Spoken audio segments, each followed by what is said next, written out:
자, 여러분 안녕하십니까? 자, 강경석 세무사입니다. 자, 오늘부터 회계라는 어떤 바다에 자, 한번 빠져 보시겠습니다.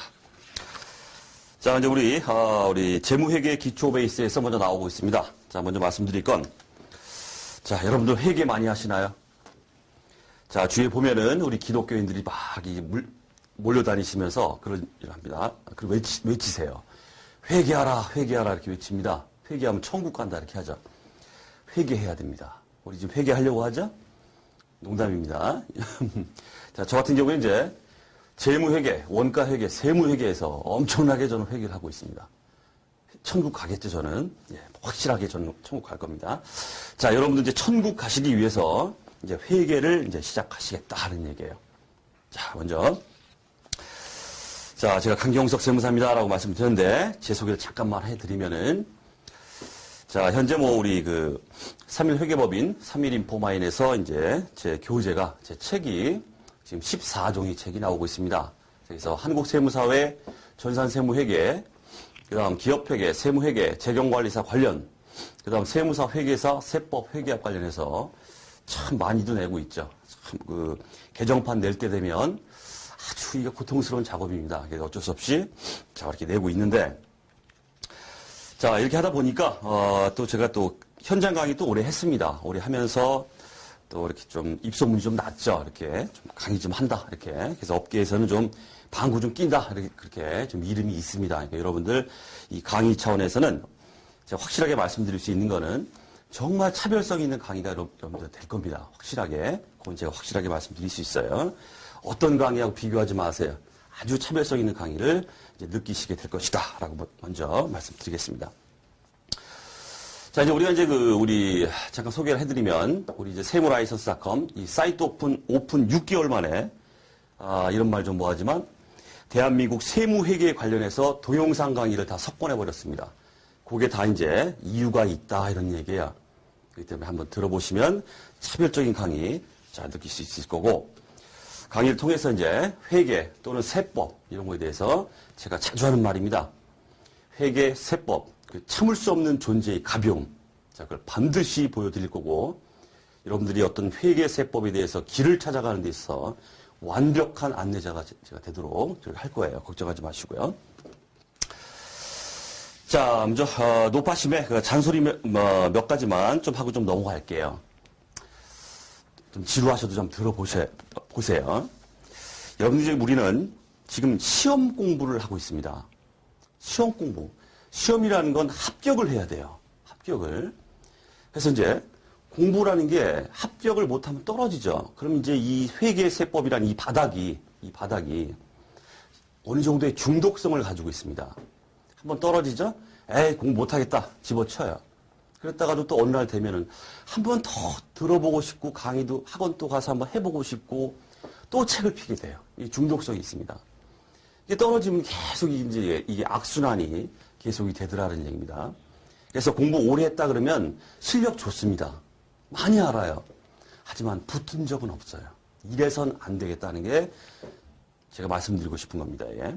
시험이라는 건 빨리 이 바닥을 아주 초단기간 내에 합격하고 이 바닥 떠버리는 게 최고의 고수입니다. 공부 많이 해서 붙은 적은 없어요. 계속 공부만 합니다. 실력 좋아요. 누가 알아주진 않아요. 합격을 못했기 때문에. 그런 건 중요한 게 아니란 뜻이에요. 우리가 시험에서. 시험이라는 건 빨리 이 바닥을 뜨는 게, 그것도 커트라인 1점 딱 걸려가 넘뜨는 상관없습니다. 상관없습니다. 합격만 하면 돼요. 그렇죠? 합격을 위한 공부를 반드시 하셔야 된다. 합격을 위한 강의를 제가 드릴 것이다. 저한테 들으셨던 모든 분들이 다 단기간에 다 합격하셨습니다. 제가 이제 강의 시간에 강의를 쭉 하면서 제가 자주 쓰는 말이 있습니다. 이 내용은 MVP입니다라고 제가 말씀드려요. 그 MVP는 반드시 챙기셔야 됩니다. 반드시 챙겨야 돼요. 그리고 제가 참고만 하십시오. 또 어떤 경우에는 이 내용은 쓰레기다. 이런 말을 합니다. 머리에서 지워버리세요. 그런 거에 집착하면 집착할수록, 쓰레기나 참고에 집착하면 할수록 계속 떨어지는 거예요. 말씀드리는 MVP만 모아놔도 어마어마합니다. 그것만 딱 하고 시험장 가서 70점이면 70점 딱 넘겨버리고 빨리 합격하는 게 최고의 고수다는 얘기예요. 너무너무 깊숙한 이 바닥에서의 어떤 내용에 대한 호기심은 계속 장수를 만들어내요. 우리는 지금 뭐 하려고 모였습니까? 합격하려고 모인 거예요. 자, 그렇게 생각을 가지고 공부를 하셔야겠습니다. 자, 그 다음에 이제 제가 현장 강의에서 강의를 쭉 하면서 수험생들이 이제 상담을 받고 이렇게 할 때 아주 놀라운 사실이 있습니다. 그게 뭐냐면 상당수의 수험생이 이 시험 공부를 취미 생활로 하고 있다는 거예요. 문제가 많습니다. 취미 생활로 공부하면 안 돼요, 시험이라는 건. 이건 취미 생활하는 게 아닙니다. 이게 얼마나 투입이 많은 또 취미 생활입니까? 책 사봐야죠. 회계세법 계속 바뀝니다. 개정판, 세법 개정, 또 회계 기준이 막 K갭에서 일반 기업 회계 기준, KIFR에서 한국채택 국제회계 막 넘어가면서 책들이 막 쏟아져 나와요. 떨어지고 계속 공부하고 있습니다. 취미 생활이에요, 널널하게 이렇게. 연도 바뀌죠? 또 책 사봐야 돼. 경제적으로 돈 나갑니다, 이게. 돈 낭비예요. 그리고 쓸데없이 자기 혼자 고민스러워요. 정신적인 스트레스를 혼자 막 받아가면서 살아요. 왜 그럽니까? 그러지 마세요. 나 이거 취미생활로 공부하겠다. 슬슬 재밌게 좀. 그냥 무의도식 하긴 좀 뭐하니까 취미생활로 뭐 하겠다면 빨리 집어치세요. 입에 다 뜨세요. 그게 아주 속 편합니다. 딴 데 가서 이 정력이면 어마어마한 일을 할 수 있어요. 그래서 취미생활 하겠다 이런 생각을 가지고 시험 공부에 임하시면 절대 안 됩니다. 절대 안 돼요. 그런 분들이 너무 많아요. 제가 보니까. 현장에서 상담을 해보니까. 자, 그럼 또 하나. 여러분들이 아무것도 아니지만 시험이라는 건 내가 저걸 따고 싶다라는 어떤 간절한 마음이 있어야 된다. 이런 걸 좀 말씀드리고 싶습니다. 공부라는 건 간절해야 돼요. 간절해야 됩니다. 간절하면 사람이 제가 자주 하는 말이지만 그냥 간절해. 나 그냥 간절해. 따고 싶어. 이렇게 되면 안 돼요. 제가 자주 하는 말이 간절함에 백승은 돼야 된다. 이런 말이에요. 아주 작지만 크든 작든 이걸 떠나서 내가 몸을 담고 뭔가 취득을 하겠다 이런 느낌을 가지신다면 간절함에 백승 정도는 돼야 됩니다. 아주 간절해야 돼요. 저걸 따고 싶다는 생각. 그렇게 됩니다. 그렇게 간절해야 여러분들이 시험에 임하는 자세 자체가 틀어집니다. 자세 자체가. 자, 그런 마음을 좀 가지셔야 되겠고. 자, 마지막으로 한 가지만 이제 노파심에 잔소리만 드리려고 하는 게 뭐냐면 바로 자신감입니다. 자신감. 뭔가 공부를 시작하고 이렇게 했을 때 정말 가진 미천이 아무것도 없어요. 저는 차변 대변도 몰라요. 아무것도 몰라요. 들어도 이해가 안 갑니다. 전 바보예요. 이런 식으로 생각하면 절대 안 됩니다. 공부를 시작할 때 내가 정말 든 게 아무것도 없고 노브레인이다 하더라도 하나하나 습득을 하면서 난 반드시 된다. 저 시험에서 지금 단 한 명을 뽑아도 그게 나다라는 자신감을 가지고 하셔야 돼요. 홍백랑하긴 하겠지만은 일단 자신감이 있어야 된다. 난 된다라는 게 있으면은 역시 자세가 또 달라집니다. 이게 시험에 있어서 한 50점 딱 먹고 들어가는 거예요. 이게 벌써 자신감이 있으면은. 자, 그런 얘기를 자 먼저 말씀드리겠습니다. 자, 그다음 우리 강의를 진행함에 있어서 이제 전제 조건이 뭐냐면, 자, 여러분들은 층이 너무너무 다양합니다. 한번 일독을 해본 사람도 있고, 한번 맛을 들여본 사람도 있고, 전혀 모르는 상태에서 듣는 분도 있고, 정말 고급스러운 걸 좀 언제 나오나 기다리고 있는 사람들도 있고, 층이 다양해요. 하지만 우리 강의는 여러분들은 생초짜다 이렇게 가정하고 강의를 드릴 겁니다. 전 아무것도 몰라요 라고 이렇게 앉아있다라는 생각으로 그런 마음으로 제가 강의를 드린다. 전제 조건을. 그래서 실력이 좀 있다 이러신 분들은 좀 지루하실 수도 있어요. 하지만 뒤에 짝짝짝짝 가다 보면 그런 분들도 제가 분명히 말씀드릴 수 있는데 어려운 부분이 나와요. 이 바닥이 원래 그래요. 쉽게 시작해서 사람을 미치게 만드는 게 이 바닥입니다. 어쨌든 기초 단계에서 시작할 때는 완전 초짜다라는 가정하에 강의를 드릴 것이고 점점점 난도가 올라감에 따라서 그 내용에 대해서는 아주 일반적인 얘기들이죠. 일반적으로 포괄적으로 얘기를 해드릴 거예요. 그러면서 여러분들을 끌고 갈 겁니다. 제가. 자, 그렇게 보시면 되겠고요. 자, 이제 본격적으로 우리 이제 재무회계 기초 베이스. 참, 우리 야부리 문제. 우리 시험에 나왔다 그러면 야부리 문제. 썰 푸는 문제예요, 이게. 그래서 틀린 거 골라내고, 옳은 거 골라내고, 이런 것들인데, 여기 또 종종 나온다, 이게. 그렇기 때문에, 가벼운 마음으로, 저랑 함께 이제 이렇게, 보시면 되는데, 물론 이제 보시다가, 제가 요건 MVP입니다라는 몇 개 있습니다. 요걸 말씀드릴 거기 때문에, 자, 그거는 반드시 챙기시고, 그렇게 보시면 되겠습니다. 자, 먼저 이제 회계의 정의다, 뭐 이렇게 나오는데, 자, 먼저 회계 시작할 때 항상 이런 얘기 나오죠. 회계가 뭐냐? 이런 얘기 나오잖아요. 자, 회계에 대해 아무것도 모르는 게 없다라는 가정하에서, 자, 이렇게 한번 말씀드려보죠. 자, 회계 관련해서는 회계의 그 이해관계자라는 인간들이 이게 존재합니다. 이해관계자를 우리가 정보 이용자다 이렇게 말해요. 자, 그러면 자, 이런 이해관계자, 정보 이용자인데 회계라는 어떤 정보를 이용하는 사람입니다. 이해관계자, 거기에 관심이 있다 이런 얘기예요. 이런 인간들이 누구누구 있느냐? 자, 먼저 이제 종업원 이렇게 나와요. 종업원. 그 다음에 주주, 뭐 투자자 이렇게 해보죠. 투자자. 회사에 주식 사는 사람 주주입니다. 종업원 직원이죠. 그 다음에 채권자 이렇게 있어요. 채권자, 돈 빌려준 놈. 통상적으로 은행이 빌려주죠. 그 다음에 이걸 끌고 가고 있는 우리의 이제 CEO, 경영자가 이렇게 있습니다. 이런 사람들을 우리가 회계 이해관계자, 정보 이용자다 이렇게 말합니다. 정보를 이용한다. 회계에 대해서 관심이 많다. 그런 인간들이다. 이런 얘기예요.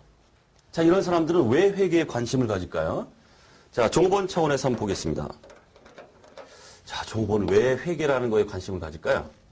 바로 급여 인상과 관련돼 있어요.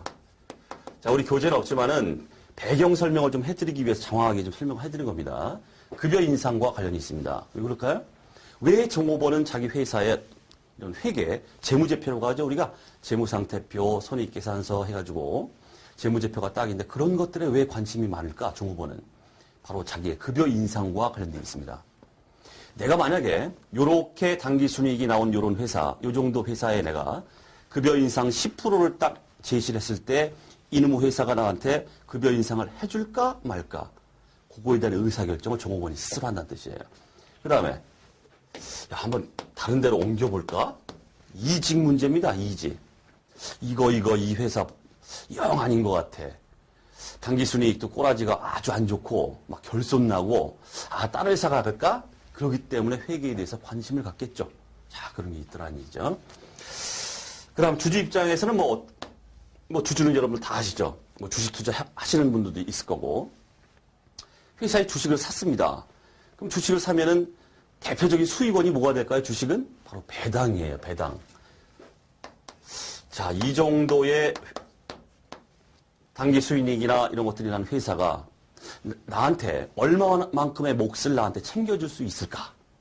그렇기 때문에 그 재무제표를 관심 갖고 본다 이런 뜻이에요. 회계에 관심이 있다. 그 다음에 주식을 샀으니까 가능한 한 주가가 상승하면 좋겠죠. 그래야 떼돈 벌잖아요. 주가 상승 여부에 대한 예측을 재무제표, 회계라는 정보를 통해서 그걸 갖다가 이해를 하더라 이런 얘기예요. 그래서 관심이 있다 이런 얘기죠. 자, 그 다음 채권자, 은행이다 이렇게 한번 해보겠습니다. 얘는 왜 그럴까요? 바로 자금 대여 문제입니다. 자, 이 회사한테 재무제표를 딱 보니까 당기순이익이 얼마, 자산이 얼마, 그렇게 나와 있어요. 자, 이런 회사한테 내가 자금을 갖다가 돈을 꿔달라고 하는데 줄까 말까 의사결정을 하기 위해서는 뭐겠어요? 회사의 재무제표에 관심이 있다는 뜻이에요. 그렇죠? 그 다음에 이미 꿔줬어요. 꿔줬습니다. 근데 이놈의 회사가 나한테 내가 돌려받을 수 있을까? 이런 거에 대한 관심이 있다. 이런 얘기예요. 그 회사의 상환 능력에 대한 평가를 갖다가 회계라는 정보를 통해서 채권자는 예측을 하더라는 얘기예요. 그래서 관심이 있다. 이런 얘기입니다. 됐죠? 그 다음에 경영자도 우리가 정보 이용자다 이렇게 말하는데 경영자는 왜 그럴까요? 왜 관심이 있을까요? 회계에? 바로 기업 성장에 대한 예측입니다.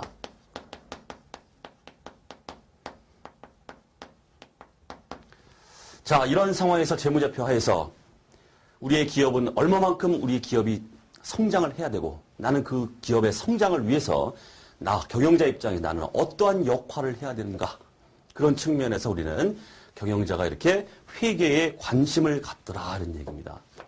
자, 따라서 자, 이런 이해관계자, 정보 이용자들이 있죠. 이러다 보니까 그럼 회계가 뭡니까? 자, 그럼 회계가 뭡니까? 다 나왔다 이런 얘기예요. 다 나왔다 이런 얘기예요. 자, 첫째 회계가 뭔가 이거에 대해서 이렇게 회계에 대해서 관심이 많은 이런 인간들이 이렇게 존재한단 말이에요. 정보 이용자들이. 하기 때문에 첫 번째 정보 이용자, 이해관계자, 정보 이용자에게 정보 이용자가 어떻게 어떤 합리적인 어떤 의사결정을 하는데 다 의사결정과 관련돼 있죠. 의사결정을 하는 데 있어서 재무정보, 우리가 이제 회계정보, 재무정보를 식별하고 측정해서 바로 그런 인간들한테, 이해관계자한테 전달하는 과정이다. 이게 바로 회계다. 이런 얘기예요. 이런 결론에 도달한다. 이런 얘기입니다. 됐죠? 자, 우리 교재, 회계 정의 나오고 있습니다. 회계 정보 이용자가 합리적인 판단이나 의사결정을 할 수 있도록 기업 실체에 관한 유용한 경제적 정보를 식별 측정해서 전달하는 과정이다. 이렇게 되어 있죠. 자, 요걸 말씀드리려고 장황하게 배경 설명을 좀 드렸습니다. 중요한 건 없습니다. 자, 그 다음 회계정보 이용자가 나오고 있죠. 말씀드렸던 뭐 경영자, 투자자, 그 주주, 그 다음 채권자, 뭐 은행, 그 다음 종업원, 그 외에도 정부, 고객, 일반 대중 많습니다. 많습니다. 자, 그렇게 보시면 되고. 자, 그 다음 회계의 사회적 기능이다 나오고 있습니다. 자, 여기서 볼 게 없고 회계의 사회적 기능과 관련해서 자, 우리 시험에 몇 군데에서 나온 적이 있기 때문에 제가 편제를 했습니다. 잘 나오지는 않습니다. 솔직히 말하면 참고사항인데 나온 적이 있어요. 그래서 제가 넣어놨고 여러분들은 봐야 될 게 뭐냐면 그냥 문구 3가지. 회계가 사회적으로 어떤 기능 역할을 하는가. 첫 번째, 경제적 자원의 효율적 배분이다. 자, 우리 이제 경제학 쪽에 가시면 자원의 효율적 배분이란 말이 아주 굉장히 많이 나옵니다. 경제학에서. 그러니까 뭔가 잘 돌아간다 이 얘기는 결국 효율적으로 배분되고 있다 이렇게 말해요. 결국 이런 회계가 일련의 이런 과정이죠. 이런 과정들을 통해서 각자가 자기 몫을 막 역할을 막 해나가요. 경영자는 경영자대로 굴러간다는 뜻입니다. 회계가 이러한 경제적 자원의 효율적 배분 역할을 하더라. 참고로 읽어만 보겠습니다. 자, 회계 정보를 이용하여 투자자는 생산성이 높은 기업에 투자할 것이고, 그죠? 그 다음 채권자들도 생산성이 높은 기업에 자금을 대여할 것이므로 회계는 마구마구 서로서로 얽혀서 잘 돌아간다. 이런 얘기야. 한마디로 말하면. 경제적 자원이 효율적으로 배분돼 기여한다. 그 다음 경영자는 회계 정보를 이용하여 기업이 소유하고 있는 경제적 자원을 효율적으로 배분하고자 할 것이므로 회계는 경제적 자원이 효율적으로 배분하는 데 기여한다. 어쨌든 우리 키워드는 뭐다? 경제적 자원의 효율적 배분. 가장 중요한 회계의 사회적 기능입니다.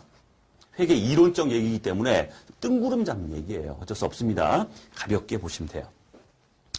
그 다음 두 번째 문구, 수탁 책임 보호다. 이렇게 나오고 있습니다.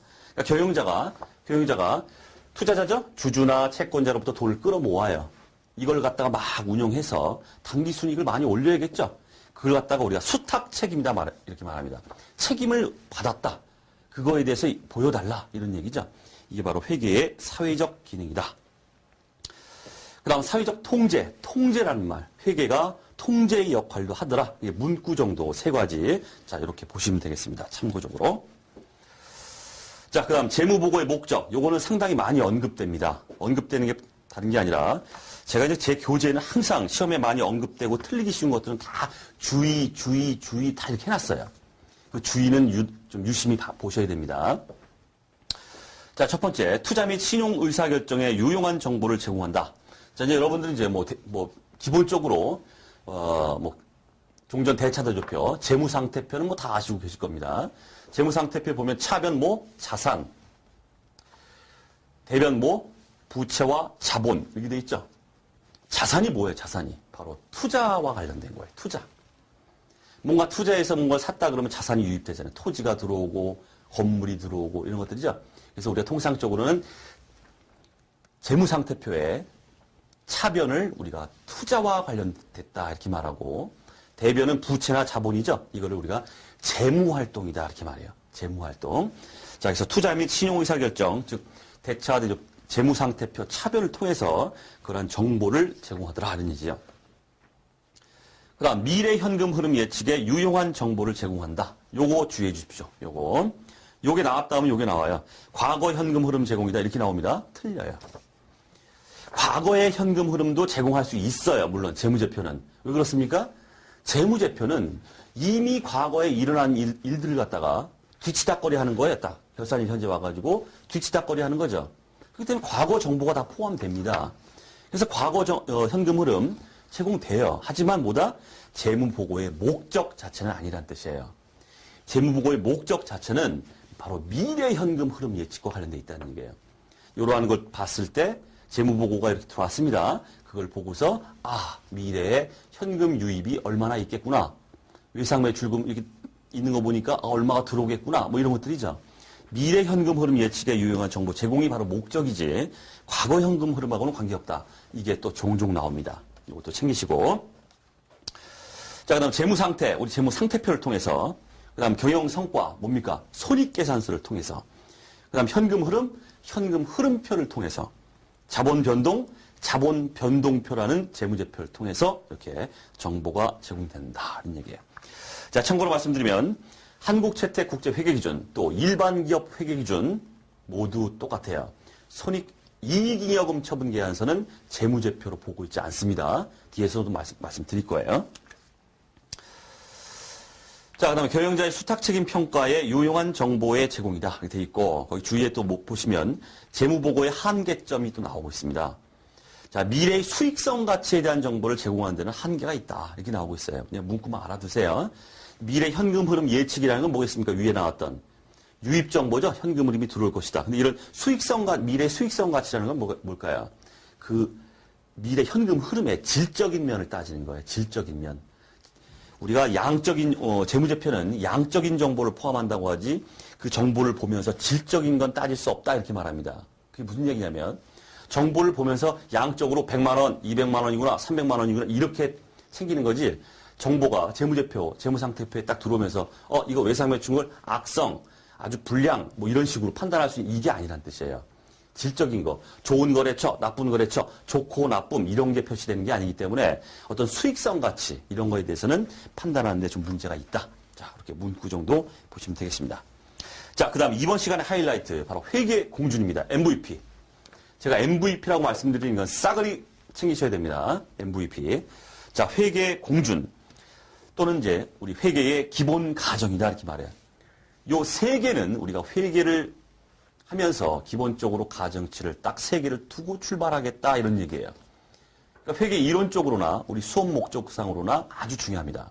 또 세 가지죠. 기업 실체의 공준, 계속기업의 공준, 회계 기간의 공준 해서 세 가지잖아요. 사지선다 내기 좋잖아요, 이게. 하나 싹 들어가는 게 뭘까요? 화폐 가치의 공준 이렇게 나옵니다. 화폐 가치. 회계는 화폐로 표시해야 된다 뭐 이런 것들인데 요거는 빠져 있습니다. 그래서 네 개를 묶어서 화폐 가치의 공준이 아닌 걸로 해서 아주 빈출이다 이렇게 보시면 돼요. 자, 좀 깊숙이 한번 좀 검토를 좀 해보죠. 자, 기업 실체를 둘러싼 회계 환경 또 실무로부터 도출해낸 회계 이론 전개의 기초가 되는 사실들을 의미한다 이렇게 나오고 있습니다. 어쨌든 환경이나 어떤 실무에서 막 잡다한 일이 일어나고 있죠. 이런 것들을 갖다 딱 봤을 때 여기서부터 요게 기본 가정이 되겠구나 하고 끌어냈다. 도출해냈다. 그게 세 가지가 나오고 있다는 얘기예요. 자, 첫 번째, 기업 실체의 공준 중요합니다.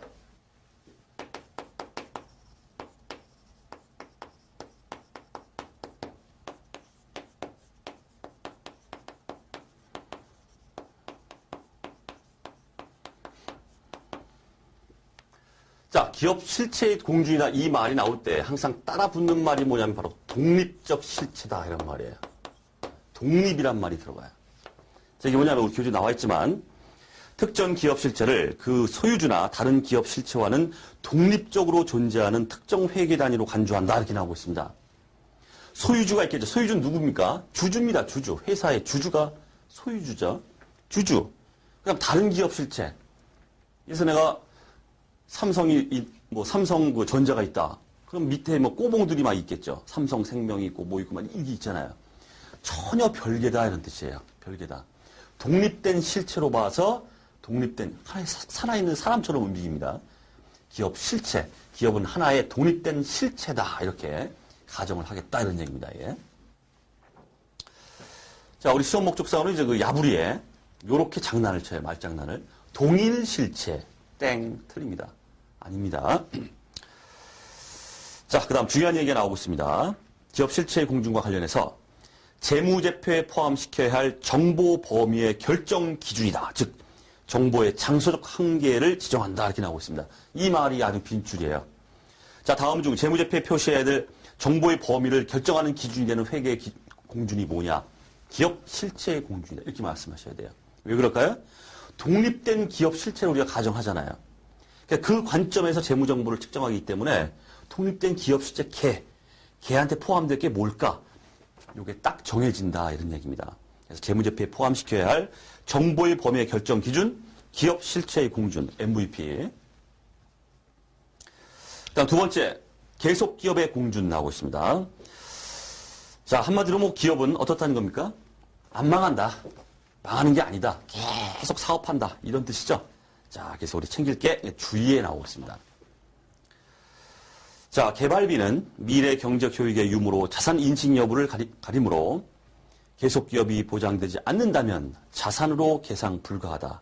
요게 시험에 엄청 나왔습니다. 개발비 얘기가. 자, 이제 우리가 연구 개발비가 막 투입됩니다. 그럼 돈 나가죠? 그게 끝나는 게 아닙니다. 우리 회계상. 개발비다 해가지고 우리가 무형 자산으로 개발비를 잡게 돼 있어요. 그래서 자산으로 잡는 데 있어서 개발비 나갔다, 연구 개발비 나갔다, R&D 투자가 일어났다 해가지고 지출된 비용을 갖다 다 개발비다 해서 자산으로 잡을 수 있느냐? 그건 아닙니다. 아주 엄격한 자산 인식 요건이 있어요. 그 중에 가장 대표적인 게 바로 미래 경제적 효익이 있느냐 없느냐 이걸 따져요. 개발비 막 쳐들여가지고 돈 나갔습니다. 개발비 자산으로 계상했어요. 그러면 자산 계상할 때 조건이 뭐냐? 앞으로 연구개발 이 투자로 인해서 미래에 얘 때문에 엄청난 수익 창출이 올 것이다. 그래야만 지금 현재 시점에선 개발비라는 자산이다 이런 얘기예요. 자, 그러면 계속기업 공준하고 이 개발비가 무슨 상관이 있겠습니까? 상관이 있죠.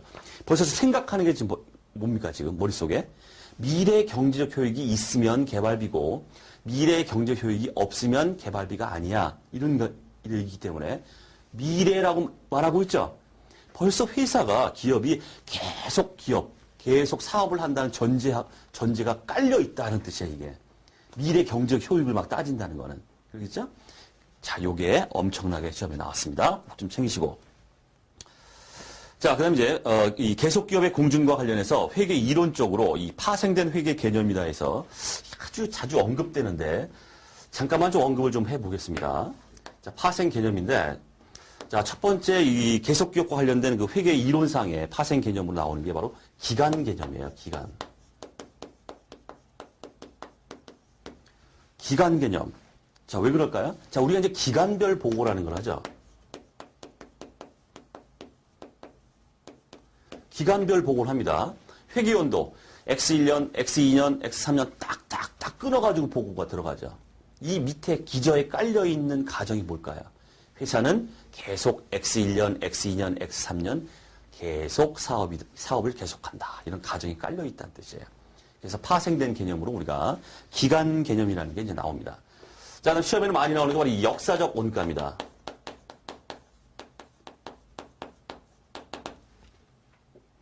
자, 자산을 취득했다 그러면 취득 당시에 그 취득 원가를 취득했을 때의 그 금액입니다. 이 금액을 우리가 역사적 원가다 이렇게 말해요. 자, 여러분들 토지 취득했습니다. 토지 100원에 취득했어요. 그러면 토지 얼마로 잡아요? 토지 100원 이렇게 잡죠. 이게 바로 역사적 원가, 취득 원가주의다 이렇게 말합니다. 자, 이렇게 역사적 원가, 지불한 금액만큼만 딱 잡는 거. 이게 왜 계속기업의 공준과 관련이 있겠습니까? 예를 들어서 회사가 자산을 취득했는데 우리 회사는 내일 망할 예정이야. 그럼 어떻게 될 것 같아요? 우리가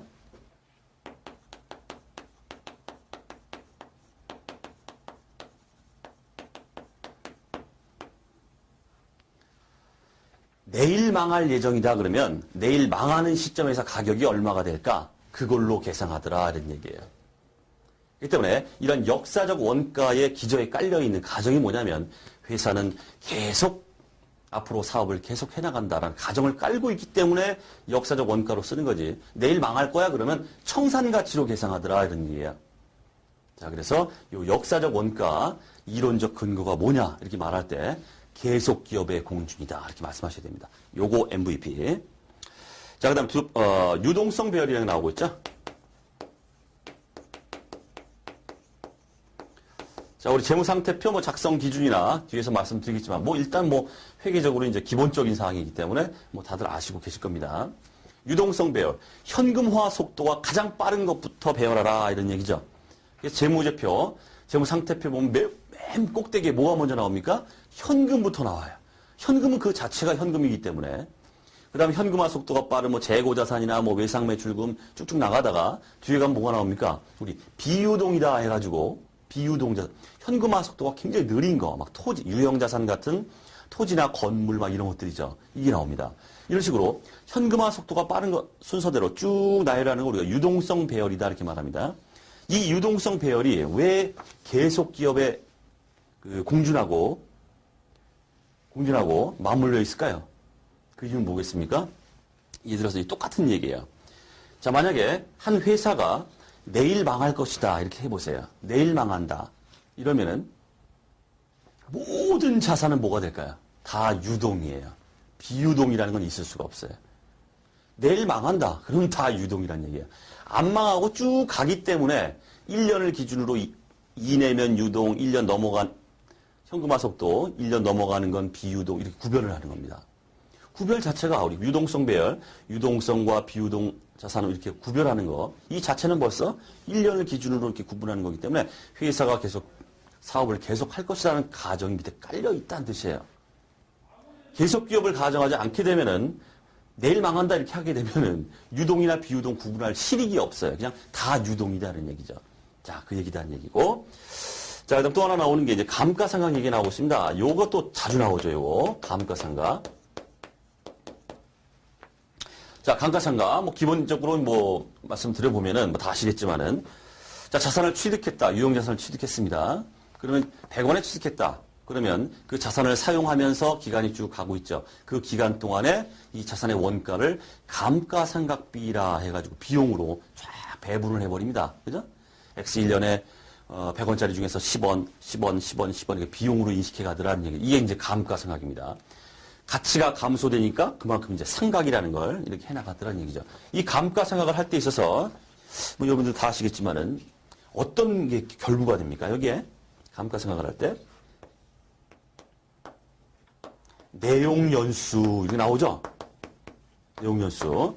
우리 정액법이다 이렇게 하면은 정액법이라는 건 이제 취득한 자산의 금액이죠. 금액을 갖다가 10년이면 10년 해가지고 100원짜리가 10년으로 나눠버리면 10원이죠. 10원씩 10년 동안 계속 감가상각비를 이렇게 인식해 갑니다. 그죠? 그럼 내용연수라는 게 들어가요. 자, 몇 년 동안 상각할 것이다라는 내용연수. 10년, 20년 이렇게 말합니다. 자, 감가상각을 하는 데 있어서 내용연수가 결부됐다. 이 얘기는 뭡니까? 아, 회사는 최소한 계속기업이구나. 이런 얘기예요. 계속 사업을 한다는 가정을 해야 내용연수가 의미가 있지. 10년간 감가상각, 20년간 당장 망한다 그러면 이게 무슨 의미가 있겠어요? 내용연수가. 그렇겠죠?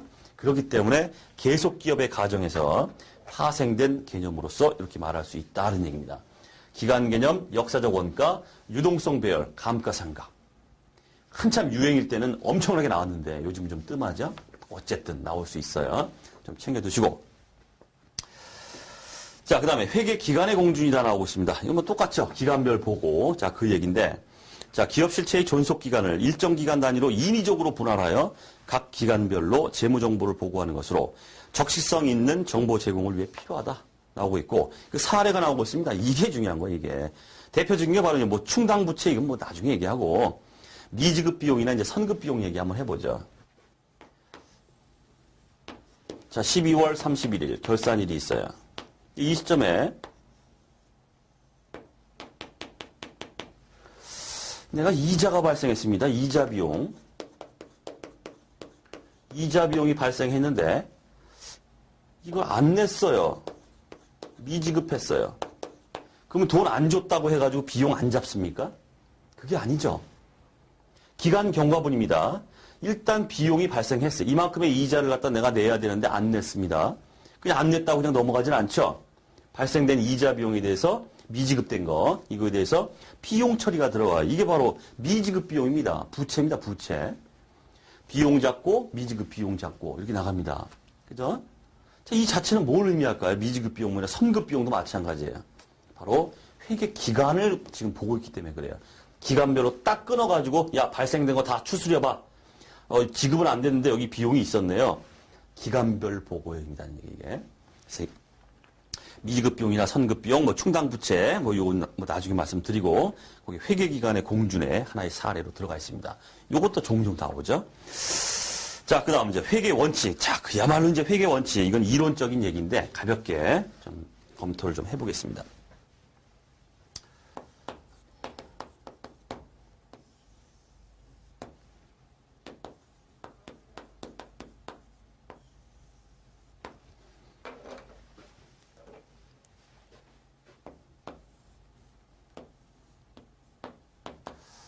자, 이제 우리가 회계 원칙을 제정하는 데 있어서 회계 원칙이라는 건 일반적으로 뭐 기업 회계 기준, 한국채택 국제 회계 기준, 일반 기업 회계 기준 다 마찬가지. 그런 건 이제 회계 원칙이라고 하죠.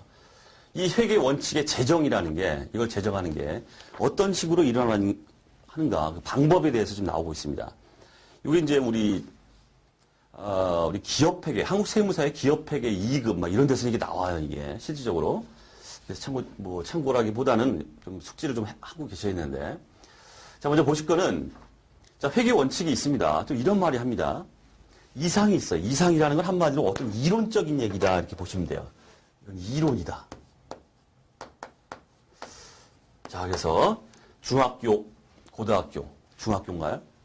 자, 국어 시간으로 돌아가겠습니다. 자, 우리 중고등학교 때 국어 시간에 이런 얘기를 했습니다. 막 어떤 그 논설문이라고 하죠. 논설문을 이렇게 보면서 이게 연역법이냐 귀납법이냐 이런 말을 했었어요. 자, 연역법은 국어 시간입니다. 국어 시간이에요. 연역법은 이런 말을 합니다. 일단 결론을 제시해요. 그리고 나서 그 결론을 풀어나가요. 그다음 귀납법은 장황하게 막 앞에서 얘기해요. 그러다가 끝자락에 가서 결론을 꽝 줘요. 따라서 하고서 결론을 꽝 냅니다. 이게 바로 그 얘기예요. 그렇기 때문에 이상이나 이론이 있다 이거는 앞에 연역적 얘기죠. 연역법 얘기. 일단 결론이 나왔어요. 얘를 갖다가 일로 끌어와요. 어떻게 했어요? 그런 말이 나옵니다. 그래서 회계 이론에서 출발해서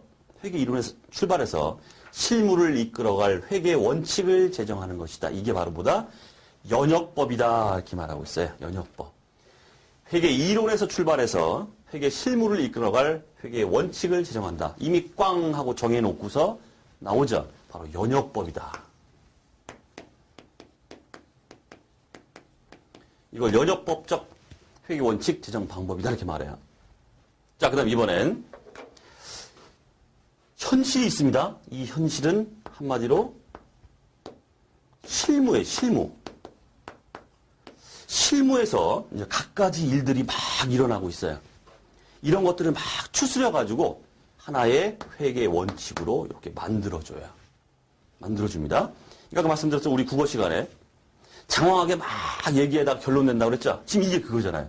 실무에서 일어나는 갖가지 상황들을 막 해가지고 이러니까 이런 원칙이 필요하겠구나라고 이렇게 정하는 거예요. 결론을 내립니다. 그죠? 그래서 요걸 갖다 우리가 귀납법적 회계 원칙의 제정 방법이다. 이렇게 말합니다. 됐죠? 자, 그 얘기를 이제 제가 하려고 이제 그림으로 이렇게 했습니다. 자, 결국 우리가 챙길 게 뭐냐면은, 자, 그렇다면 위에 있는 우리 주위에도 나오는데 회계 공준이 나오고 있습니다. 자, 회계 공준에 올라가겠습니다. 자, 회계 공준의 첫 줄에 나오죠. 자, 기업 실체를 둘러싼 환경, 실무라고 나오고 있죠? 실무로부터 도출된 회계 이론적 전개의 기초가 되는 사실이다. 그러면 회계 공준은 어떻게 나온 겁니까? 귀납법이에요. 그죠? 지금 나오잖아요. 기업 실체를 둘러싼 회계 환경, 실무로부터 도출됐다. 이렇게 나오죠? 회계 공준이라는 게. 자, 결국 회계 공준은 귀납법에 의해서 생성된 것이다. 자, 우리 야부리 문제, 객관식 문제 엄청 나오는 게 뭐냐면 바로 이거예요. 회계 공준은 연역법에 의해서 도출된다. 이렇게 나와요. 틀려요. 회계 공준은 귀납법입니다. 왜 그런지 말씀드렸죠? 자, 그거만 챙기면 된다는 얘기, 그거만. 자, 이러다 보니까 이제 또 그런 얘기가 나옵니다. 자, 그러면 자, 이 회계 공준 이렇게 우리 귀납법에 의한 이런 것들이죠. 이렇게 도출된 회계 원칙은 변할 수 있을까요? 없을까요? 딱 굳어져서 끝나는 겁니까, 이게? 이게 아니죠. 변할 수 있을까요? 없을까요? 변할 수 있다. 요게 또 키워드예요. 귀납법에 의한 경우에는 변화할 수 있어요. 변경될 수 있다는 뜻이에요. 왜 그렇겠습니까? 아, 얘가 있잖아, 얘가 지금. 얘를 갖다가 막 살펴가지고 싸잡아서 이렇게 만든 거죠. 그럼 현실적으로, 실무적으로 뭔가 다른 것들이 또 막 일어나요. 그럼 다시 또 바꾸고, 또 이상한 일이 또 막 일어나요. 또 바꾸고. 이러다 보니까 변화 가능하다. 이렇게 말하면 맞는 얘기다. 그런 얘기입니다. 자, 그렇게 보시면 되겠습니다. 자, 그 다음 뭐 역사적 원가주의 말씀드렸죠? 취득 원가로 계산한다. 자, 그러다 보니까 역사적 원가, 또 그런 말이 나옵니다. 역사적 원가는 정보의 신뢰성을 제고시킨다. 엄청나게 시험에 나왔습니다. 역사적 원가는 항상 여러분들이 두 개가 따라다니셔야 돼요. 계속기업 공준의 파생 개념이다. 또 하나, 역사적 원가는 이꼬르 신뢰성이 높다. 이렇게 말해야 돼요. 왜 그럴까요? 내가 자산을 취득했는데 역사적 원가, 취득 원가로 딱 잡았어요. 그 원가가 계속 갑니다. 그럼 믿을 수 있죠? 믿을 수가 있다는 뜻이에요. 하지만 역사적 자산을 딱 잡았는데 뭐 기말에 갔더니 시가가 시장에서 팔리고 있는 가격이 더 높아졌어요. 그래서 팔리고 있는 가격에 의해서 높입니다. 이걸 우리가 시가주의라고 하는데 역사적 원가 100이었다가 시가가 120이니까 120으로 올렸어요. 다음 연도 갔더니 또 떨어졌어요? 그럼 또 90원으로 또 떨고요. 다음 연도 갔더니 또 20원 올라갔어요? 110원으로 올려요. 계속 이렇게 시가에 따라서 등락을 거듭합니다. 이렇게 하면 보는 사람, 정보 이용자 측면에서는 이 자산에 대해서 이 가격에 대해서 믿을 수가 있습니까? 시가 정보는 믿을 수가 없다는 뜻이에요. 계속 등락하면. 근데 역사적 원가는 어때요? 딱 취득할 때 금액으로 딱 잡아버리고 끝나버려요. 요지부동 가만히 있습니다. 그러니까 아, 취득할 때 이 금액을 취득했구나. 믿을 수가 있다. 자, 결국 중요한 얘기인데 역사적 원가는 항상 두 개 따라다닙니다. 계속기업 공준의 파생 개념으로 하나 나오고 두 번째, 신뢰성이 높다. 신뢰성을 제고시킨다. 요 말이 세트로 따라 붙어야 돼요. 역사적 원가는. 자, 그렇게 보시면 되겠습니다. 자, 그 다음 수익인식 원칙이 나오고 있죠. 자, 문구만 수익은 실현주의다. 이렇게 말하면 돼요. 되게 이론적 얘기이기 때문에 그냥 문구만. 실현주의, 실현된 시점에서 인식해야 되는. 아유, 이건 뭐 저도 할 수 있는 말이고 아무나 할 수 있는 말이죠. 어쨌든 뭐 실현된 시점에서 인식한다. 자, 실현된 시점이라는 것은 뭐 수익 획득 과정이 완료되고 금액을 측정 가능한 때다. 이렇게 자, 가볍게 이렇게 보시면 되겠습니다. 자, 이 정도 해서 선생님이 그 중요하다 MVP 이렇게 말씀드린 부분들은 뭐 반드시 챙기셔야 되고 큰 부담 갖지 마시고 가볍게 좀 한번 검토를 다시 해주시면 될 것 같습니다. 자, 제목의 기초 베이스 강의는